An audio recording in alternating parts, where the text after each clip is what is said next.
Para você que acompanha a programação da TV Todo Dia, eu trago as informações do esporte, isso mesmo. E vamos começar com Copa do Brasil. Vamos falar ainda de Corinthians, vamos falar dos europeus que estão jogando no Brasil. Isso mesmo, após a chegada do Jamal Lewis e também do Memphis Depay no Corinthians, né? O Jamal Lewis no São Paulo e o Memphis Depay no Corinthians. A situação aí fizeram até um novo levantamento para saber quantos europeus jogam no Brasil nesse momento e a gente vai trazer a informação para você já já. São 9 europeus e vocês vão saber. Tem jogador ali que até eu nem lembrava, né? Mas a gente vai trazer esses dados para vocês já já. Bom, e teve também transparência no Corinthians, o presidente Augusto Melo dizendo aí sobre a dívida do timão atual. Pela Copa do Brasil, ficaram definidas as semifinais com os dois jogos, né, desta quinta-feira entre Flamengo e Bahia, Atlético Mineiro e São Paulo. O Galo de Minas Gerais ficou no 0-0 contra o Tricolor e garantiu vaga na semifinal. Agora, o Galão da Massa vai pegar o Vasco da Gama. Isso mesmo. O Galo havia vencido o primeiro jogo no Morumbi por 1-0 e segurou um empate em 0-0 diante do seu torcedor.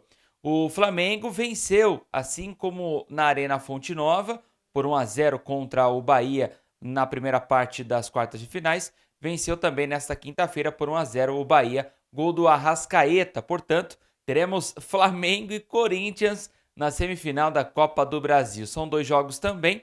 Quem vencer vai para a final e aí a final será disputada no mês de outubro, tá certo? No mês de outubro, a final desse milionário campeonato que é a Copa do Brasil, mais de 50 milhões de reais para o campeão, fora o que ele já arrecadou durante todo o torneio. E aí, quem vocês acham que chegarão na final? Atlético Mineiro, o Corinthians, o Vasco da Gama, o Flamengo? Qual desses quatro aí vão chegar na final da Copa do Brasil de 2024? Bom, a gente fala agora dos europeus que vieram para o Brasil e estão virando a sensação do momento. Só para vocês terem uma noção, né, o levantamento foi feito ali desde os anos 90, mas em 2014 não tínhamos nenhum europeu jogando em solo brasileiro, pelo menos na Série A do Campeonato Brasileiro. E hoje são 9 europeus jogando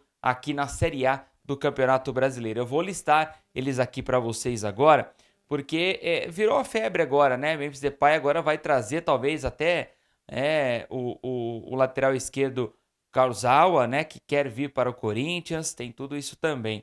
Bom, atualmente no Campeonato Brasileiro da Série A, reúne atletas oriundos da Dinamarca, que é o Bright White do Grêmio, da Espanha o Héctor Hernández, da França são 3 jogadores, Bolás, do Criciúma, o Araújo e o Payet. O Payet, que é jogador do Vasco da Gama.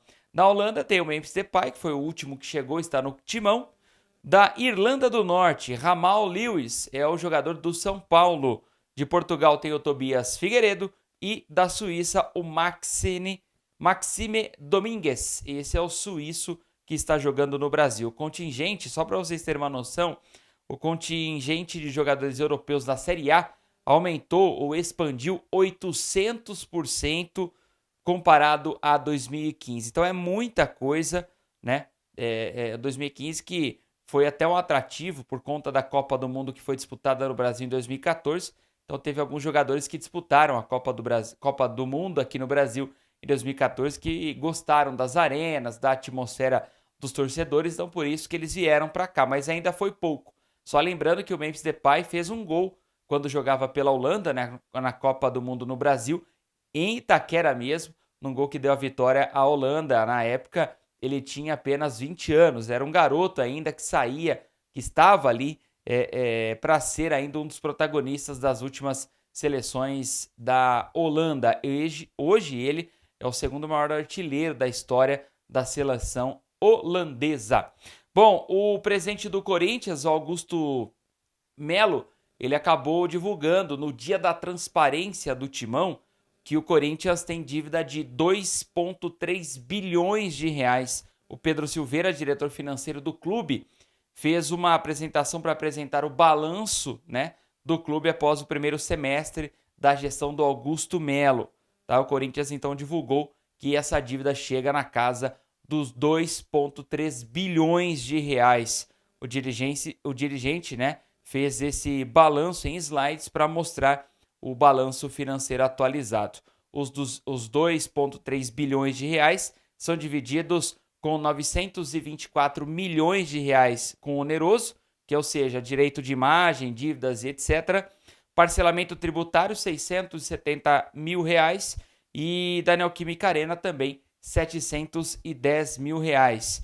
Então teve mais esses valores aí que foram divulgados pelo 710 milhões de reais, perdão, da Neoquímica Arena, tá certo? Então esses são os valores que o Corinthians está devendo, passa da casa dos 2,3 bilhões de reais, é muita coisa. Uma última informação que eu trago aqui agora é a respeito do Aleph Manga. Lembra daquele jogador que foi punido por conta das apostas esportivas? Isso mesmo, falta pouco. O atacante cumpre os últimos dias da punição e treina fisicamente no CT da Graciosa. O Aleph Manga está contando os dias para voltar a jogar futebol. Ele vai cumprir a pena toda até dia 25 de setembro deste ano aqui. Então, a partir do dia 26, ele já pode ser relacionado, já pode ser inscrito, já pode atuar de volta como jogador profissional. Tá certo? Bom, aqui são os destaques do nosso esporte da programação da TV Todo Dia. Um abraço a todos.